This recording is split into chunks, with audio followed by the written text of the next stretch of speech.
Hi hello welcome to Divya Balamurugan vlogs. இன்றைக்கி வந்து பார்த்திங்கன்னா ஒரு ரெசிபி வீடியோ தான் வந்து பார்க்க போகிறோம். இன்றைக்கி வந்து சிம்பிளாக வந்து வீட்டில் வந்து இட்லி பொடி வந்து எப்படி பண்ணலான்னு பார்க்கலாம். இது வந்து இட்லி பொடின்றனால இட்லிக்கு மட்டும் தான் யூஸ் பண்ணணும் கிடையாது, ரைஸ்க்குமே போட்டு நீங்கள் நல்லெண்ணெய் தேங்காய் விட்டு சாப்பிடும்போது ரொம்ப ரொம்ப சூப்பராக வந்து இருக்கும். நான் வந்து காமனாகவே இந்த பவுடர் வந்து பண்ணி வச்சிருவேன். இது இட்லி, தோசை அண்டு ரைஸ்க்குமே நாங்கள் எங்கள் வீட்டில் வந்து யூஸ் பண்ணிக்குவோம். இது வந்து எப்படி பண்ணலான்றதை பார்த்துலாம் வாங்க. இப்போ வீடியோக்குள்ளே வந்து போகலாம்.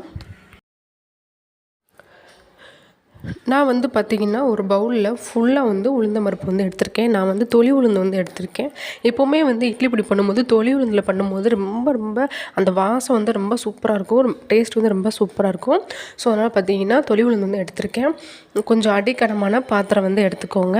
இப்போ வந்து இதோட கலர் வந்து லைட்டாக சேஞ்ச் ஆகணும். நீங்கள் வந்து அடுப்பு வந்து லோ ஃப்ளேமில் வச்சுட்டே தான் நீங்கள் எப்போவுமே வந்து இந்த மாதிரி வந்து வறுத்து வந்து எடுத்துக்கணும். இது நல்ல ஃப்ளேவர் வந்து வரும். உளுந்து வந்து வறுபடும் போது நல்ல ஃப்ளேவர் வந்து கலர் வந்து ஒரு மாதிரி லைட் ப்ரௌன் கலரில் வந்து சேஞ்ச் ஆகணும். அது வரைக்கும் பாருங்கள். இந்த மாதிரி வர வரைக்கும் நீங்கள் வந்து வறுத்து எடுத்துக்கோங்க.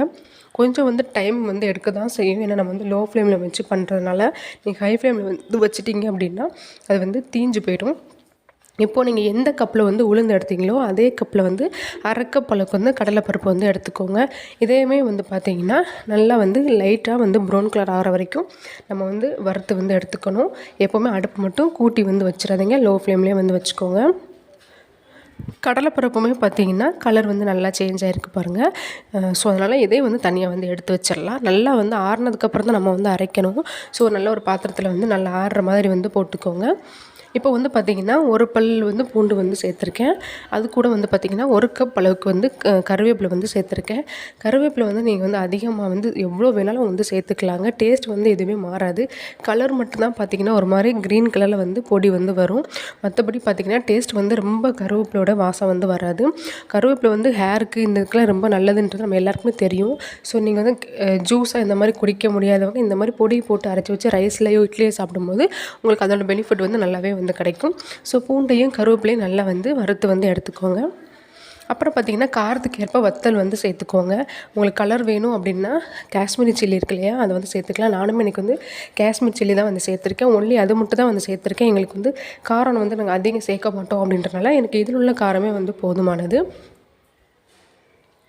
நீங்கள் வந்து நார்மலாக யூஸ் பண்ணக்கூடிய வத்தலையும் காஷ்மீரி சில்லி ரெண்டையுமே போட்டுட்டு நீங்கள் நல்லா காரம் வேணுன்றவங்க ரெண்டையும் கலந்து போட்டுக்கலாம். கலரும் கிடைக்கும், காரமும் வந்து கிடைக்கும். வத்தல் வந்து வறுபட்டதுக்கப்புறம் தனியாக எடுத்து வச்சுக்கோங்க. ஃபைனலாக பார்த்தீங்கன்னா உப்பு, கல் உப்பு தான் போட்டு நம்ம வந்து அரைக்க போகிறோம். ஸோ அதனால் பார்த்திங்கன்னா கல் உப்பு, அது கூடயே பெருங்காயத்தூள். நீங்கள் வந்து பெருங்காய கட்டி யூஸ் பண்ணும்போது இன்னும் நல்ல மனம் வந்து கிடைக்கும். என்கிட்ட இல்லைன்றது பட்சத்துக்கு நான் வந்து பெருங்காயத்தூளாக வந்து யூஸ் பண்ணிக்கிறேன். அதையுமே பார்த்திங்கன்னா லைட்டாக வந்து வறுத்துக்கலாம். அப்போ இது எல்லாத்தையும் ஒன்றா சேர்த்து அதோடைய சூடு வந்து போகணும். கம்ப்ளீட்டாக வந்து சூடு வந்து போகணும். சூட்டோடு அரைச்சிட்டோம் அப்படின்னா ரொம்ப நாளைக்கு வந்து வராது. வண்டு இந்த மாதிரிலாம் வந்து விழ ஆரம்பிச்சிடும். நல்லா ஆறி அப்புறமா பவுடர் பண்ணி நம்ம வந்து ஸ்டோர் பண்ணி வைக்கும்போது ரொம்ப நாளைக்கு வந்து வரும். சூடெல்லாம் நல்லா தணிஞ்சதுக்கப்புறமா பார்த்திங்கன்னா ஃபஸ்ட்டு வந்து வத்தல், பூண்டு, கருவேப்பிலை இதை போட்டு ஒரு 2 சுற்று சுற்றிக்கிறேன். அப்படி பண்ணும்போது வத்தல் வந்து நல்லா சமமாக வந்து அரைபட்டுரும். ஸோ அதனால தான். அதுக்கப்புறமா நீங்கள் வந்து கடலைப்பருப்பு இதை வறுத்து வச்சுருக்கலாம், மற்றெல்லாம் போட்டு நீங்கள் வந்து அரைச்சிக்கலாம். நான் வந்து 2 தடவை போட்டு வந்து அரைச்சிக்க போகிறேன். ஏன்னா ஃபுல்லாக வந்து போட்டு அரைக்க முடியாது. ஸோ அதனால் பார்த்திங்கன்னா 2 தான் வந்து போட்டு வந்து அரைச்சிக்கிறேன். நான் வந்து இன்றைக்கி கொஞ்சம் நிறையா குவான்டிட்டி வந்து எடுத்திருக்கேன். ஏன்னா வந்து எங்கள் வீட்டுக்கும் அம்மா வீட்டுக்கும் வேணுன்றதுனால 2 பேருக்கு சேர்த்து பண்ணதுனால நிறையா குவான்டிட்டி வந்து பண்ணியிருக்கேன். 2 தான் போட்டு அரைச்சி எடுத்துகிட்டு இந்த பவுடரை பார்த்திங்கன்னா ஒரு பெரிய பாத்திரத்தில் போட்டு லைட்டாக வந்து 2த்தையும் நல்லா வந்து கலந்துக்கலாம். ஃபஸ்ட்டு இதில் வந்து பார்த்திங்கன்னா வத்தல் இதெல்லாம் சேர்த்துருக்கோம். ஸோ அதெல்லாம் காரம் இருக்கும். 2வது உள்ளதில் ஒன்லி பருப்பு மட்டும் தான் இருக்கும், அதெல்லாம் காரம் இருக்காது. அப்படிங்கிறப்போ 2த்தையும் நல்லா வந்து கலந்துக்கோங்க. அப்போ தான் சமமாக வந்து அந்த காரம் வந்து கிடைக்கும். கொஞ்ச நேரம் வந்து இந்த பாத்திரத்தில் அப்படியே வந்து விட்டுருங்க. ஏன்னா அரைக்கும் போது பார்த்திங்கன்னா லைட்டாக வந்து சூடு ஏறும். ஸோ அந்த சூட்டோட வந்து நம்ம பாட்டில் வந்து ஸ்டோர் பண்ண வேண்டாம். கொஞ்சம் நேரம் தண்ணி எதுவுமே படாதபடி ஒரு பிளேட்டில் வந்து இந்த மாதிரி போட்டு வச்சுருங்க. அதுக்கப்புறம் வந்து நீங்கள் ஏதாவது பாத்திரத்தில், முக்கியமாக வந்து கண்ணாடி பாத்திரத்தில் போட்டு வைக்கும்போது ரொம்ப நாளைக்கு வந்து வரும். அதே மாதிரி நீங்கள் வந்து அரைக்கும் போது வந்து ரொம்ப மையாக வந்து அரைச்சிடாதீங்க. கொஞ்சம் 1-2 அரைக்கும் போது அந்த கடலைப்பருப்பு, உளுந்தம்பருப்போட டேஸ்ட்டு வந்து நம்மளுக்கு இட்லியோ தோசையோ சாப்பிடும்போது சேர்ந்து கிடைக்கும் போது ரொம்ப ரொம்ப சூப்பராக வந்திருக்கும்.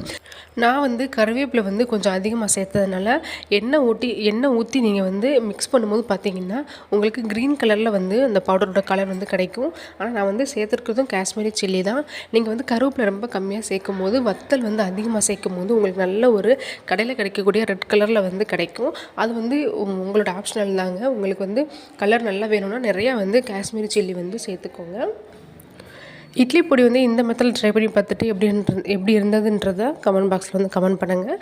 நெக்ஸ்ட் ஒரு நல்ல வீடியோவில் உங்களை வந்து மீட் பண்ணுறேன். அது வரைக்கும் டாட்டா பாய்.